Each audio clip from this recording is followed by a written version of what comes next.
आप देख रहे हैं सीएस न्यूज में हूं कमलेंद्र झा। ये खबरों की शुरुआत करें और सबसे पहले बात करें लोकसभा चुनाव में हार के बाद महागठबंधन की, जो लगातार महागठबंधन में बैठकों का दौर जारी है और चिंतन हो रहा है जो आखिरकार ये हार हुई तो कैसे हुई।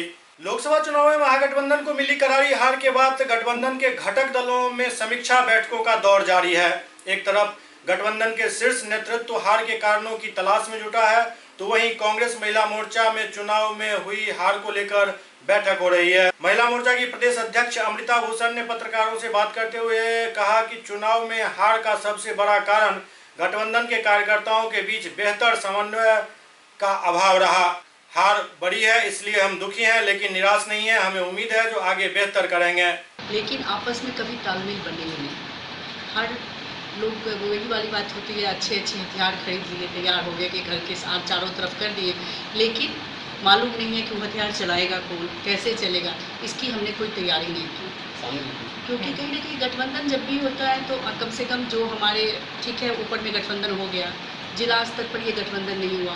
आपने जितने पार्टियों से आपने जो गठबंधन किया था, क्या पांच पार्टी के जो गठबंधन था उसमें 5 जिला अध्यक्ष की बैठक कोई हुई नहीं हुई, 5 प्रखंड अध्यक्ष की बैठक की नहीं, बहुत सारी कमी हुई।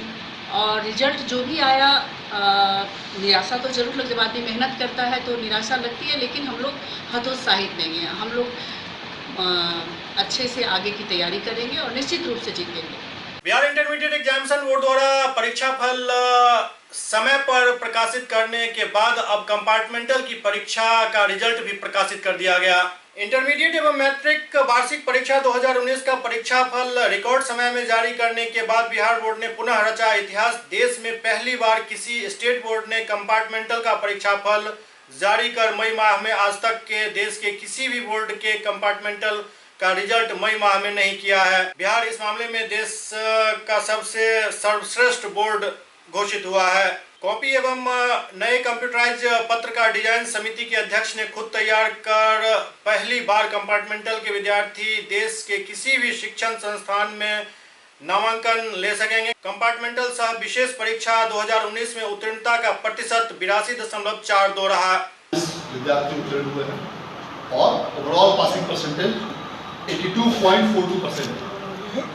आज जो यह परीक्षा फल जारी किया गया, यह कई मायनों में ऐतिहासिक है।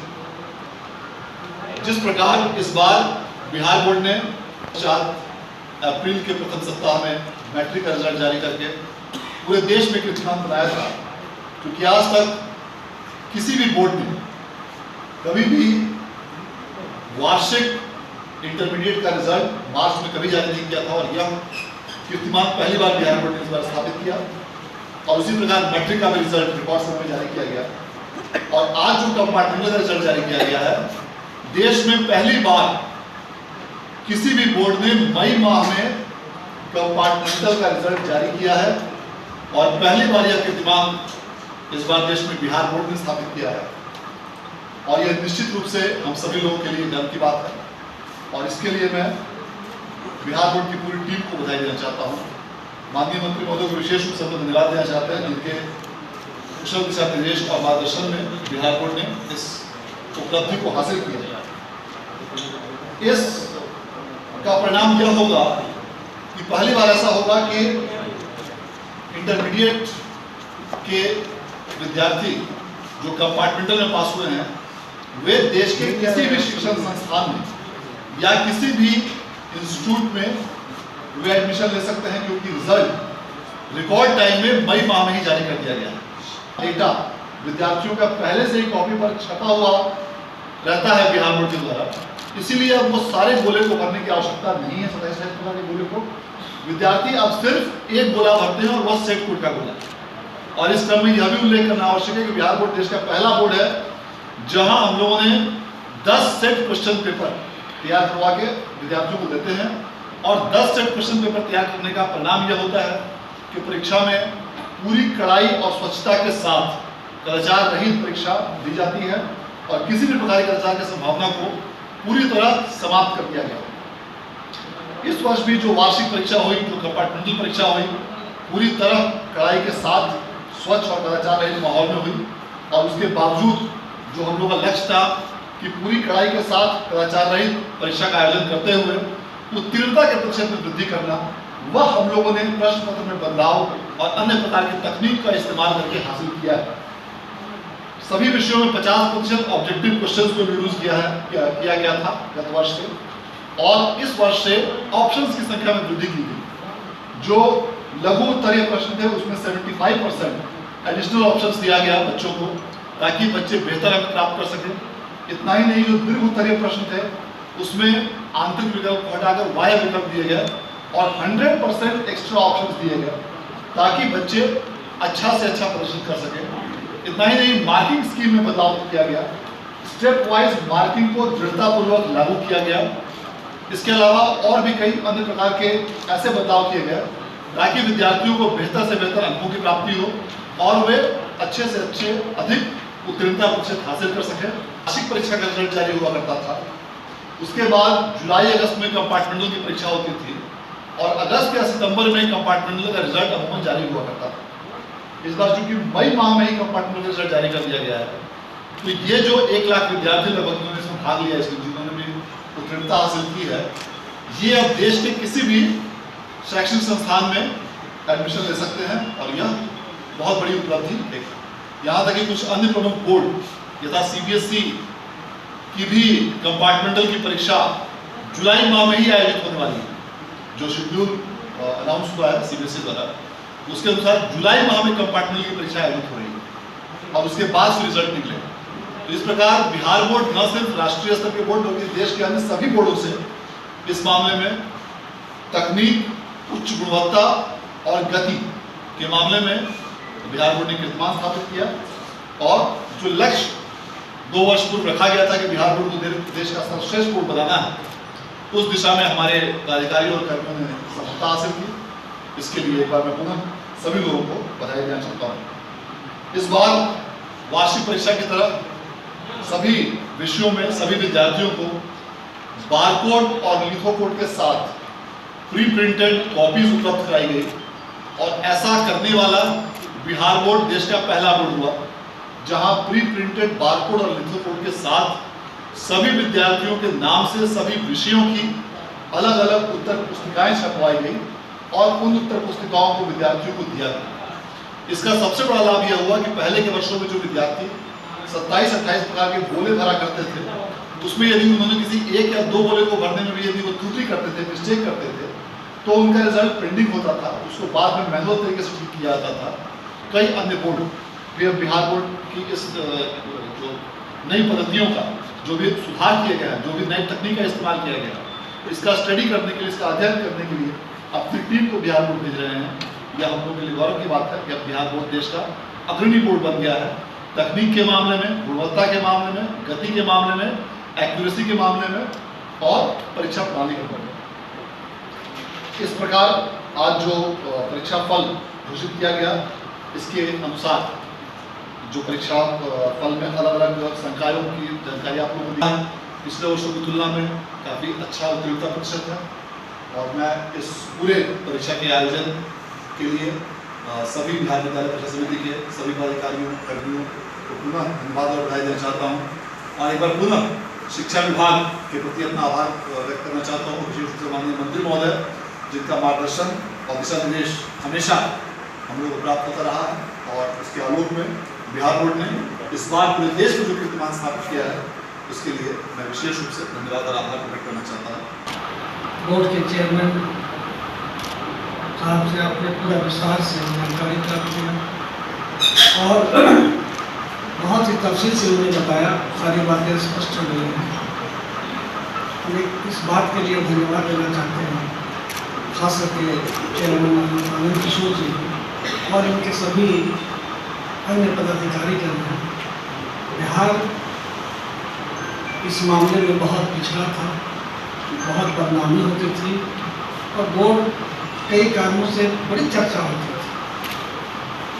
तो अब कभी यहाँ के बारे में बहुत कुछ आपने सुना होगा, लेकिन इनके नेतृत्व में, इनके देखरेख में जो काम विगत कई वर्षों से बोर्ड कर रहा है, आज हम गौरवान्वित महसूस कर रहे हैं कि बिहार का नाम पूरे देश में रोशन हुआ है और अन्य राज्यों से लोग संपर्क में हैं, टीमें आ गई हैं कि भाई आपने क्या कमाल किया, इतना पहले रिजल्ट, लगातार लोग परीक्षा और परिणाम का प्रतिशत भी बहुत अच्छा।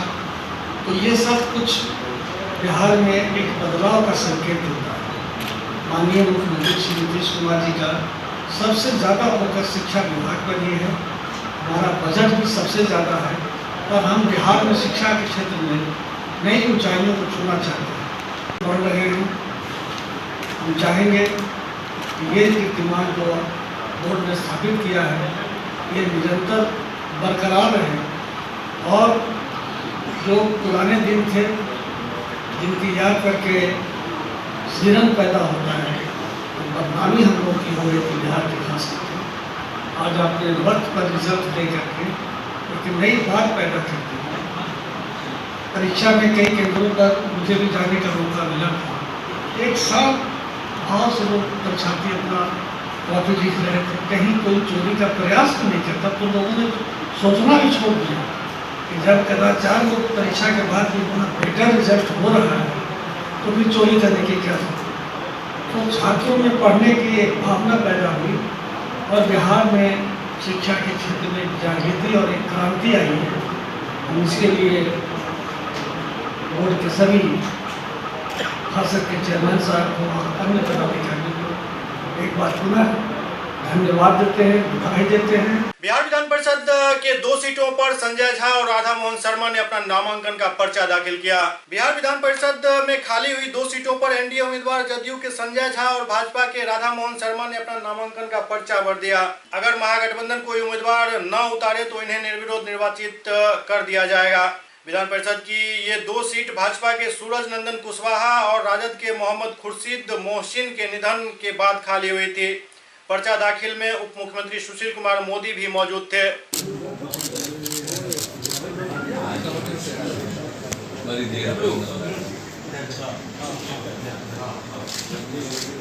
बिहार के मुख्यमंत्री नीतीश कुमार ने खरीफ महाअभियान के तहत 20 गाड़ियों को विभिन्न जिलों में हरी झंडी दिखाकर रवाना किया। पटना के 4 देश रत्न मार्ग में बिहार के लोकप्रिय मुख्यमंत्री नीतीश कुमार के द्वारा पटना से खरीफ महाअभियान रथों एवं 20 वाहन विकास रथों को हरी झंडी दिखाकर रवाना किया गया। इस समारोह में विशिष्ट अतिथि के रूप में बिहार के उप मुख्यमंत्री सुशील कुमार मोदी मौजूद थे। इस कार्यक्रम की अध्यक्षता बिहार के कृषि मंत्री प्रेम कुमार ने किया। इस अवसर पर सुधीर कुमार प्रधान सचिव कृषि विभाग, आदेश तितिरमारे निदेशक कृषि विभाग, रविंद्रनाथ राय विशेष सचिव, नंदकिशोर निदेशक उद्यान सहित कृषि विभाग के मुख्यालय के पदाधिकारी एवं सभी जिलों के परियोजना निदेशक आत्मा उपस्थित थे। कृषि विभाग द्वारा खरीफ मौसम में संचालित योजनाओं के बारे में किसानों को जानकारी उपलब्ध कराने हेतु संबंधित जिला के अंतर्गत प्रखंड ग्राम पंचायत स्तर पर किसानों के बीच कार्यक्रम के प्रचार प्रसार के उद्देश्य से प्रत्येक जिला के लिए 2-2 रथ तैयार किया गया है, जिसमें एक खरीफ महाअभियान रथ तथा दूसरा बीज वाहन विकास रथ है, जिस पर खरीफ फसलों के बीज एवं उसके बीजोपचार हेतु कीटनाशक रसायन उपलब्ध रहेगा, जिससे चयनित किसानों को ऑन द स्पॉट अनुदान पर उपलब्ध कराते हुए बीजोपचार भी किया जाएगा। इस कार्यक्रम का मुख्य उद्देश्य धान के उत्पादन एवं उत्पादकता बढ़ाने हेतु धान की समय से बुआई, सिंचाई, जल प्रबंधन के साथ साथ श्री विधि से धान की खेती, जीरो टिलेज एवं सीड ड्रिल के उपयोग का व्यापक प्रचार प्रसार करना है।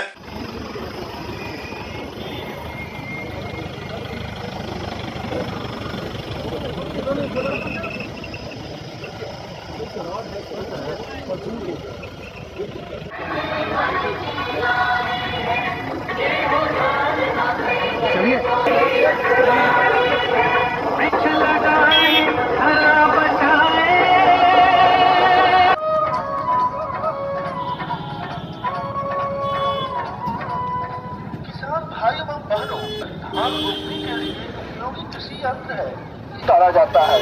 इसके द्वारा एक दिन में 4 से 5 एकड़ खेत में पंक्तिबद्ध तरीके से धान की अधिक से अधिक रोपाई की जा सकती है। 89% लोग गाँव में रहते हैं और 76% जो आबादी जाकर कृषि पर आधारित जाकर के है। राज्य की अर्थव्यवस्था का मुख्य ऋण कृषि हमारा जाकर के। आज खरीफ महाअभियान 2019 के अवसर पर खरीफ महाभियान रथों एवं बीज वाहनों का आज हम लोगों ने 38 जिले में रवाना किया है और चालू मतलब इस वर्ष में खरीफ का जो कुल हम लोग का टारगेट है 39,12,000 हेक्टेयर में विभिन्न फसलों की खेती से धान, खरीफ, मक्का, दलहन, तिलहन, महुआ, इधर भी देखिए सर, इस तरह से कुल मिलाकर मैं देख रहा हूँ कि 123,25,000 मैट्रिक टन उत्पादन का लक्ष्य निर्धारित किया गया है। धान 33 लाख हेक्टेयर में खेती से कुल 104.92 लाख मैट्रिक टन चावल उत्पादन का लक्ष्य निर्धारित किया गया है। खरीफ मक्का 4,245,000 हेक्टेयर में मक्का की खेती से कुल 16,19,000 मैट्रिक टन उत्पादन का लक्ष्य है। दलहन में 1,09,000 की खेती से कुल 1,32,000 मीट्रिक टन का उत्पादन। पटना के ललित भवन में एनआईओएस के रिजल्ट में गड़बड़ी को लेकर शिक्षकों ने जोरदार प्रदर्शन किया। पटना के ललित भवन में एनआईओएस डीएलएड प्रशिक्षण के रिजल्ट में भारी गड़बड़ी होने के कारण ललित भवन के कार्यालय के नीचे काफी तादाद में शिक्षकों के द्वारा प्रदर्शन किया गया।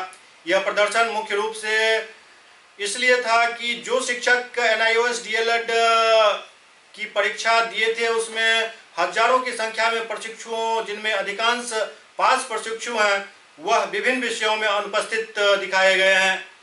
एनआईओएस से संपर्क करने के बाद रिजल्ट में सुधार को लेकर कोई पुख्ता जानकारी नहीं दी जा रही है। एनआईओएस डीएलएड के रिजल्ट में हुई गड़बड़ी एवं एनआईओएस के पदाधिकारियों की बेरुखी के खिलाफ यह क्षेत्रीय कार्यालय के नीचे शिक्षक सब प्रदर्शन कर रहे थे। शिक्षकों की मांग है जो हमारे रिजल्ट में जल्द से जल्द सुधार किया जाए। का ये सेशन चल रहा है, इसमें पूरे मुल्क देश में 14.5 लाख लोग इसमें प्रशिक्षण प्राप्त कर रहे हैं। इसमें सरकार की जानकारी नियत की वजह से बहुत सारे शिक्षक परेशान हैं। फर्स्ट ईयर में भी बहुत सारे शिक्षक लोग एग्जाम दिया और उसमें बहुत सारे लोग एग्जाम देने के बाद भी अनुपस्थित कर दिया गया और बहुत लोगों का थ्योरी का नंबर डीएमए में और डीएमए का नंबर थ्योरी में कर दिया गया। उसके बाद हम लोग एनआईएस रीजनल सेंटर से संपर्क किए, यहाँ पे कोई सर्कुलेशन नहीं है, कोई नियमावली नहीं है। उसके बाद हम लोग ने बढ़िया कॉपी लिखा था, रीएवैल्यूएशन के लिए पूछा, बात किया पटना नोएडा में, तो बताया गया कि मतलब रीएवैल्यूएशन के लिए कोई रूल रेगुलेशन हमारे क्या नहीं है।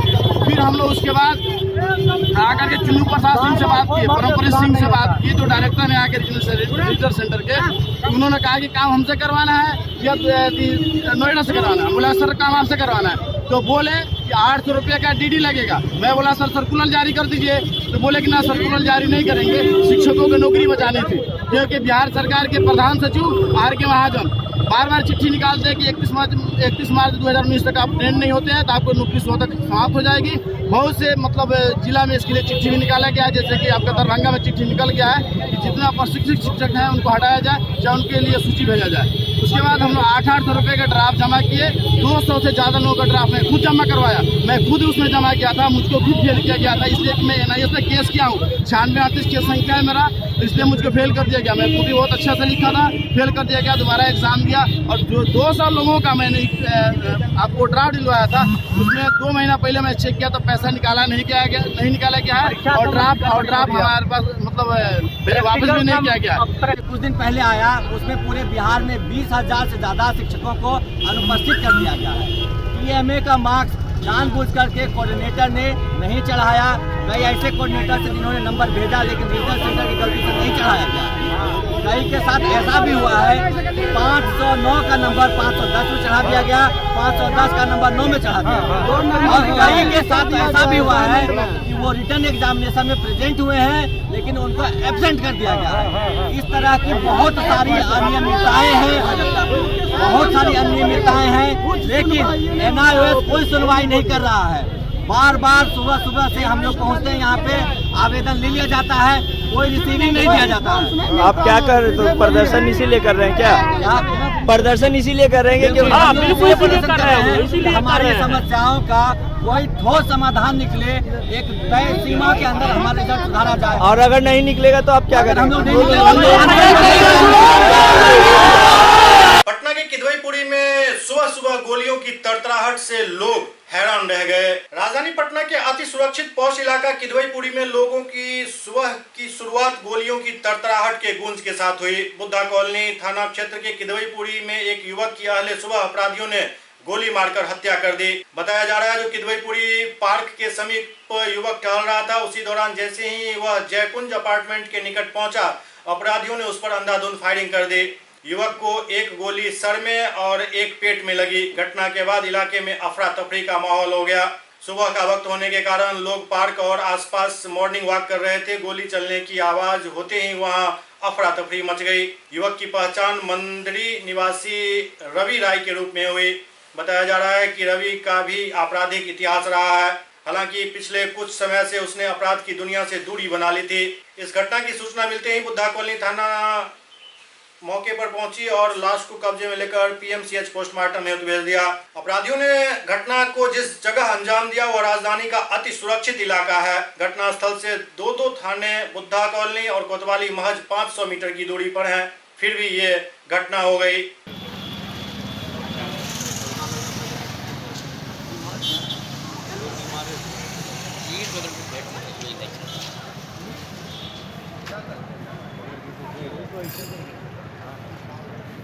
हम फोन की जरूरत नहीं किए, हम सोचते घर से ऐसे फोन आते रहा। फिर हम कहाँ गए थे?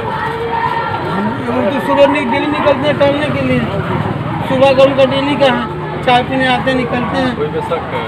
हाँ, हमको तो किन्नू पर शक नहीं है। कोई दुश्मनी कभी कोई झगड़ा या किसी का विवाद? नहीं, मोहल्ला में किसी से झगड़ा नहीं है, विवाद नहीं है। पहले भी जेल गए थे? जी हाँ, तो लगता कि हो गया 5-6 महीने पहले। क्या चीज़ के मामले में? साल भर बेल टूटी क्या नाम है आपका? मेरा नाम रंजन कुमार। छोटा भाई था कि बड़ा? हमसे बड़े थे। क्या काम करते? छोटा भाई था। हाँ, काम करते? वो काम करते थे, ठेकेदारी वाला काम करते थे। गांधी मैदान के सामने हाइवा ने एक व्यक्ति को कुचल दिया। गांधी मैदान थाना अंतर्गत एग्जीबिशन रोड स्थित लेमन ट्री होटल के ठीक सामने नगर निगम के हाइवा गाड़ी ने एक व्यक्ति को कुचल दिया। व्यक्ति की मौके पर ही मौत हो गई। ये व्यक्ति पिछले 15 साल से लेनोवो के सेंटर में काम करता था। उनके 2 बच्चे हैं, एक 5 साल का और एक 8 साल का। वहीं मुआवजे की मांग को लेकर यातायात थाना के एसएचओ जितेंद्र मंडल का कहना है कि वीडियो साहब से बात हुई है मुआवजे को लेकर। रंजीत कुमार मंडल नाम है, लेनोवो में काम करते थे। सवेरे 10 साढ़े 10 के बीच में ही हाईवा से एक्सीडेंट में उनकी स्पॉट डेथ हो गई है। पोस्टमार्टम के लिए हम लोग पीएमसीएच भेजे हैं। हाईवा को हम लोग थाना पे भिजवाए हैं, ड्राइवर की आ रहा है। क्या लोगों ने मुआवजा की मांग को लेकर? उसमें हम लोग वीडियो साहब से बात किए हैं और जो इंस्टेंट मुआवजा होता है हम बहुत जल्दी इनको अभी जो यहाँ मिलता है हमको दिलवा दें। सर, सबसे बड़ी समस्या पैदा हो जाती है ट्रैफिक नियम को भी देखते हुए कि गाड़ी रोड के किनारे लगा हुआ रहता है, गाड़ी पर कोई ध्यान क्यों नहीं देता? देखिए, कल भी हम लोग यहीं से फाइन शुरू किए थे। 18 गाड़ी का फाइन कल ही हम लोग यहाँ किए हैं। पूछ लीजिए जो किनारे जिनकी दुकान, वो तो हम लोग करते थे। फिर भी लोग को इतना जागरूक होना चाहिए कि कम से कम नियम का उल्लंघन। लोग बाज नहीं आ रहे हैं। नहीं तो कानूनी कार्रवाई होगी, फाइन हो ही रहा है। हम लोग को जो यातायात नियम का उल्लंघन होता है, समन की कार्रवाई लगातार कर रहे हैं और आगे भी करते रहेंगे। SCS न्यूज के इस अंक में अभी इतना ही। अगले अंक में फिर कुछ और समाचारों के साथ उपस्थित होंगे। तब तक आप देखते रहिए SCS न्यूज। नमस्कार।